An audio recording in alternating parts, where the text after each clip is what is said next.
Si les gens compétents avaient ne serait-ce que la moitié de l'audace des charlatans, le monde serait déjà beaucoup plus sain et beaucoup plus équilibré. On vit dans un monde étrange. Ceux qui ont le moins de substance font souvent le plus de bruit, n'est-ce pas? Ceux qui n'ont pas grand-chose à vendre, ils le vendent avec beaucoup de confiance, beaucoup d'aplomb, une confiance délirante.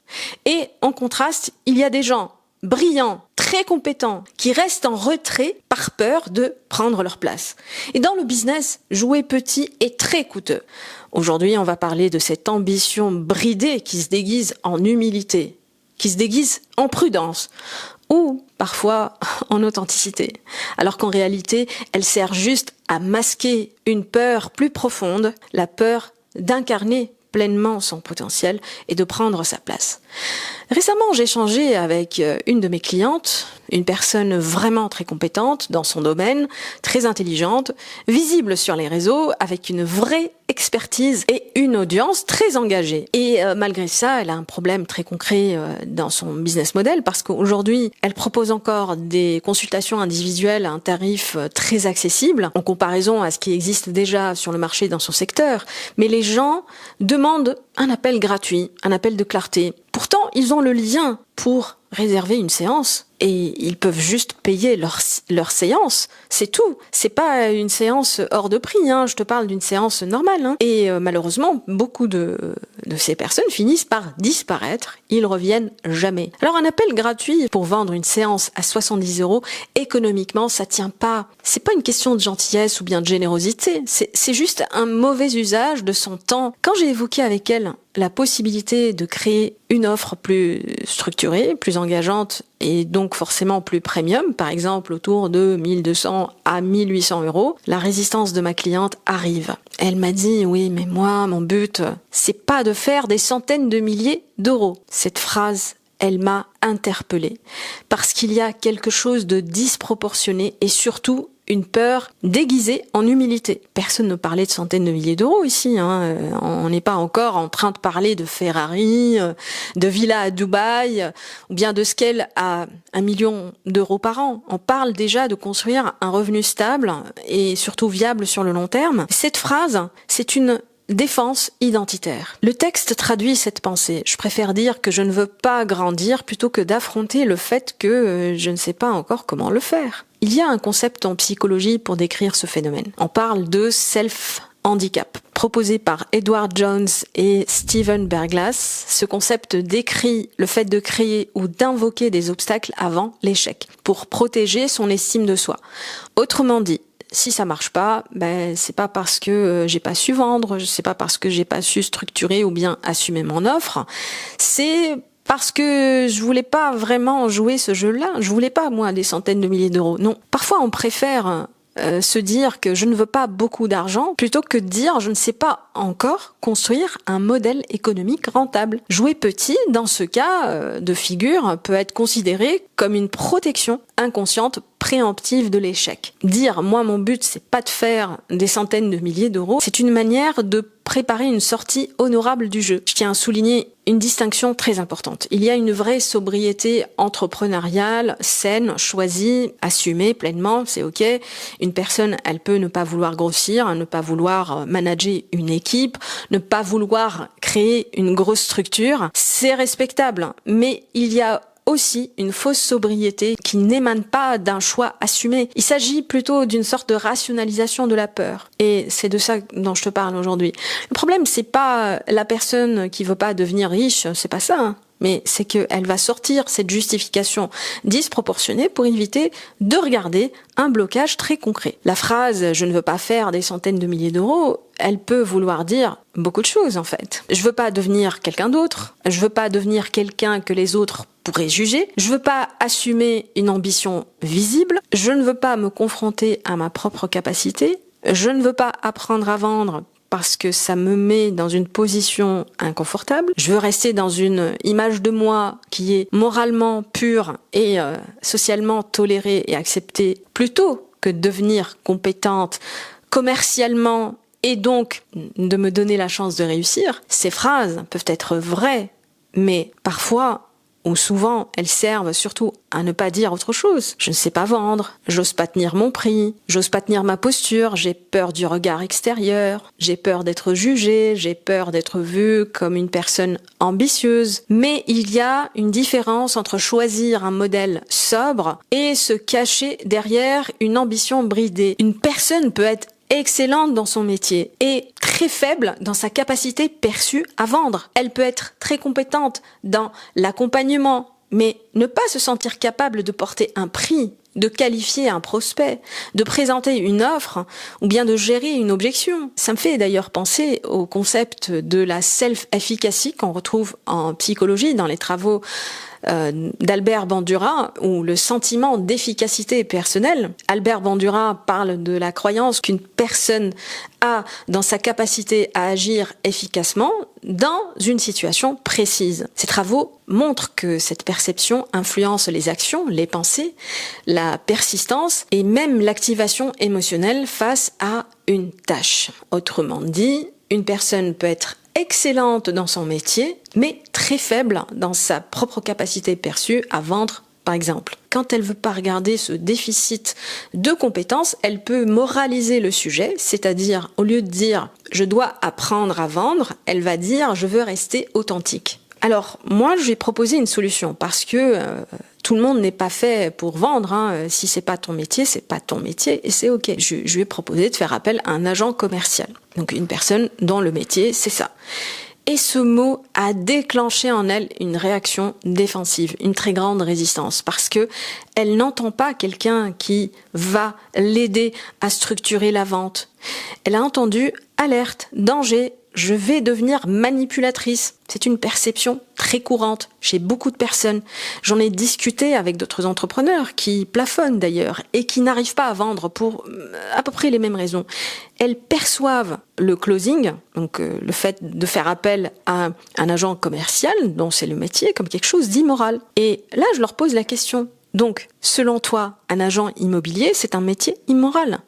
Et là, tout de suite, silence. La personne, elle dit non, pas vraiment, c'est pas ce que je voulais dire, c'est pas le cas. La réalité est que le closing est un métier comme un autre et il est partout.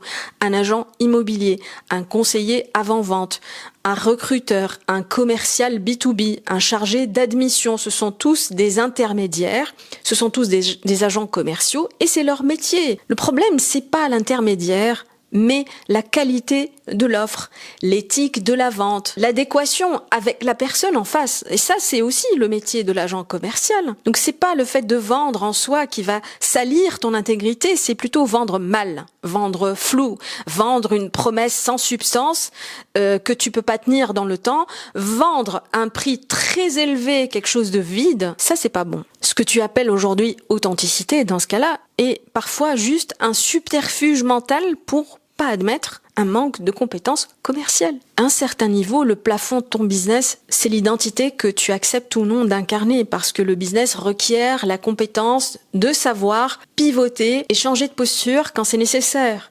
Savoir quitter l'ancienne peau, l'ancien soi qui acceptait de jouer petit, de se contorsionner pour ne pas être perçu en société comme quelqu'un d'immoral. Parfois, il faut juste accepter de recevoir les projections biaisées des autres sur l'argent et la réussite. Moi aussi, ça m'est arrivé. Et si t'as pas encore visionné ma vidéo sur le capitalisme, j'indiquerai le lien en suggestion et je te recommande vraiment de l'écouter parce que j'y explique vraiment un problème de fond, un problème de société pour beaucoup d'entrepreneurs aujourd'hui éthiques qui finissent par se brider et c'est quelque chose que j'ai vécu personnellement. Dans sa théorie de la discrépance de soi, traduction du Self-Discrepancy Theory, le psychologue Tori Higgins explique que nous pouvons vivre une tension entre les différents soi. Le soi actuel, le soi idéal et le soi que nous pensons devoir être. Donc, quand l'écart entre ces différentes versions du soi devient fort et significatif, ça peut créer de l'inconfort émotionnel, notamment l'anxiété,